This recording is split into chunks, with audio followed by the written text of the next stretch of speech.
nti we twogerera amawanga g'ensi gonna agakkiriza mu demokrasiya mangi gavuddeyo ne gagoba bambasada ba Uganda ne gabalangirira nti tebeetaagibwa ng'ekyali mu Canada. Abalala bambasada bagobeddwayo oba sinakindi gavumenti ya kuno minisitule n'epapirira n'ebalikoolinga n'ebayitayo nga banaatera okugobebwa. Deputy ambassador mu UAE n'abakozi bonna ku embassy bayitibwayo. Ambassador mu Abuja mu Nigeria bamuyiseeyo.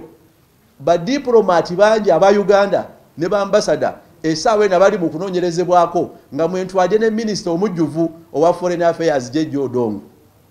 Ekyo kyongera okulaga nti eno sekita yo erimu emitawaana mingi era eyongera okulaga nti gavumenti ya Mwai Museveni evunze.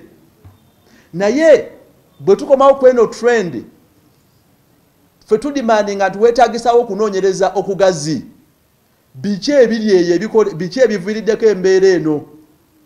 Ennaku ezo emabegako Mwami Museveni yavaayo n'epapula olwaliikinga lwe twalabako ku mikutu gya social media nga agamba nti abakozi mu Ministry ya Foreign Affairs bano ba foreign service staff nga bwe tubayita abakola mu embassies ne mu ministry nti babakuze nga batandikira ku oyo omukyala eyamuloopera mu State House.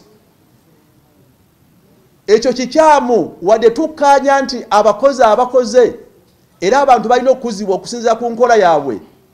Naye kikyamu ogamba nti abantu bakuzibwe ng'otandikira ku ani yalabye Museveni.